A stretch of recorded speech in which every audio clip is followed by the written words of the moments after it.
organizations actually work well together. Okay. And and it's interesting because we each kind of have a part in this whole arena, from research to services to advocacy. We do a lot of advocacy actually on bills that some other organization is seeking on research that we'll do grassroots advocacy to get the local congressmen and senators. So we'll be helping a lot in that area. So that's not to suggest, that's to suggest we're there. What's needed to me is and this is somewhat radical, but we have to figure out within the spectrum, what's the ultimate goal we want to have for people. Russell is a wonderful example Right. of someone who's excelling, is doing everything, he's enjoying life, he's doing great stuff. At the other end, there's someone who may not, who's self-injurious, that if you leave that person alone for a few minutes, they can harm themselves, they can run out and get hit by a car. So you're constantly dealing with how do you prioritize needs, and what the system does, because each of us kind of wants to make sure we take care of the group, how we define autism, Right. kind of competes for that. So how you get those people together, it's a very, very difficult issue, because as you know, parents particularly are very passionate. One of the things you've seen in the last 20 years or so, or 10 years, is a growing movement of self-advocates who have autism, who say, wait, I don't want everyone else making decisions for me. I want to make the decision, and that's very important. So And they're getting involved with transitioning planning, which I think is amazing. We focus in a lot of that, even in my practice and in the speaking that I'm doing. So I see where you're Yeah. going, and I think that gives a better explanation. And in fact, it's a great transition to a question that I have for Julie. So, we're talking again about 1 in 68 children being diagnosed on the spectrum. In June of 2014, the Bureau of Labor Statistics reported that only 19.3% of people with disabilities in the United States were participating in the labor force, working or seeking work. And out of those, only 12.9% were unemployed. Now, I'm sure you would agree, Doc Julie, that after 37 years of teaching, that school is probably the most significant early influence in a child's life. And as an educator, I want to understand from your viewpoint, how do you teach other educators working with children on the spectrum to, one, raise the bar on their academic achievement, and two, improve their social skills so that ultimately, when they leave school, they can be gainfully employed and then become productive members of society? Well, of course, I would suggest using scientific principles we know about.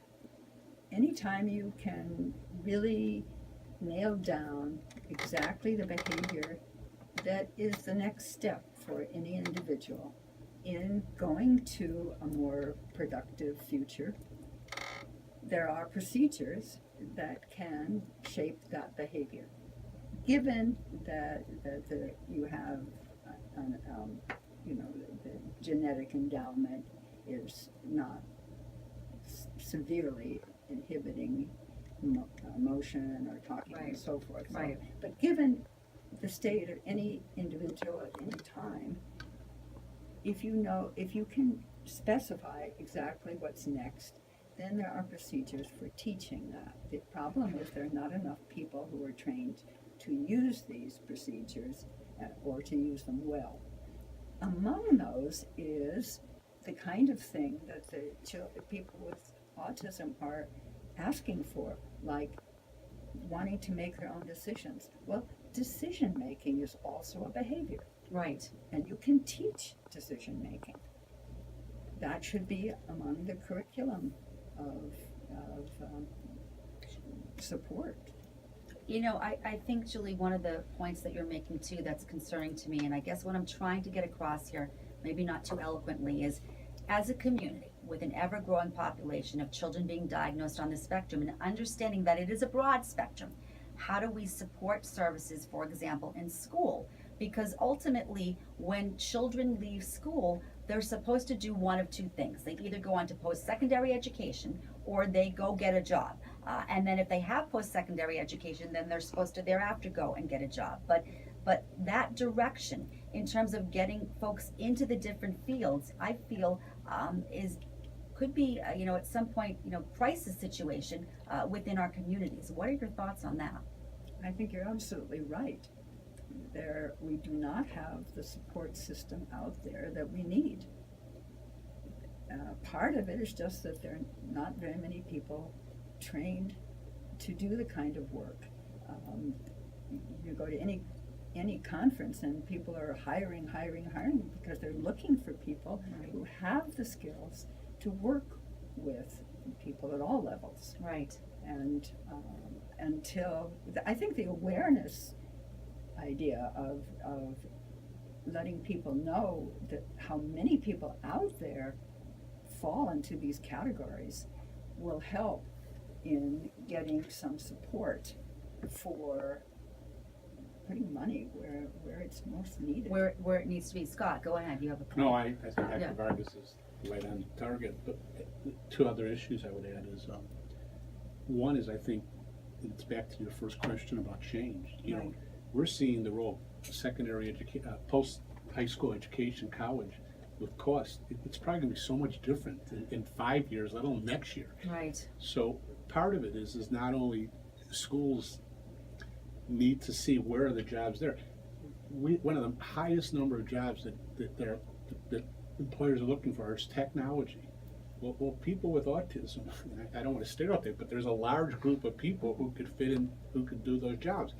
So back to your research question, we've had research that we've looked at, that looks about what accommodations does an employer need to make. So, Absolutely. So even if we could crack the school issue, getting what Dr. Vargas said, then they go out. But if our employers don't see the value of hiring, so part of it is what's the accommodations? When I speak, I always talk about, we see this, and the research shows this, that each one with the ADA, everyone had to put ramps in front of buildings. Right. Well, guess who uses ramps? Right. Every one of us. Right. It's a wonderful accommodation for us. Every time we go into an employer, we get them to realize that everyone benefits, but more importantly, the people with autism who've been, if they've been properly trained in the high schools, they're going to then feel comfortable. And every employer will tell you that there's not a better worker to have. And I think, Scott, before we go to break, it overcomes barriers in which employers tend to believe that maybe there would be some undue hardship that would be created in their employment environment if they were to offer, what I consider obviously to be a reasonable accommodation. But part of the work that we do is to overcome that notion, because reasonable accommodations come in all forms. And generally we all need some form of an accommodation in just living our daily life. And so I think that's part of the mission, to kind of lift that veil so that employers understand, these folks make great employees. They're going to bring so much to your organization, and you're missing out. So that's got to be part of the message moving forward. And I think your organization is doing a really good job with that piece, and I appreciate it. But believe it or not, yes, we're up against a break. So much more to come. Please don't go anywhere. You're listening to News Radio 580 AM, 94.9 FM, Worcester's news, weather, traffic station. Legalese will be right back.